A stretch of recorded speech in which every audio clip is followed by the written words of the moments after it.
In this computer age, do you still value the value of virginity as a gift of marriage?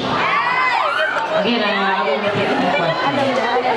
In this computer age, do you still value the value of virginity as the gift of marriage? Thank you, sir. First of all, I would like to thank to all my supporters. Thank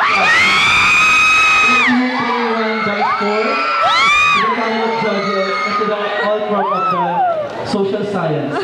Yes, naniniwala po ako na virginity is a gift of marriage.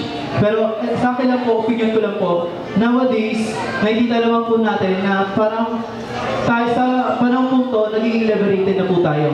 Pero po, ganun pa man, kung mahal mo ang isang tao, tatanggapin mo, hindi naman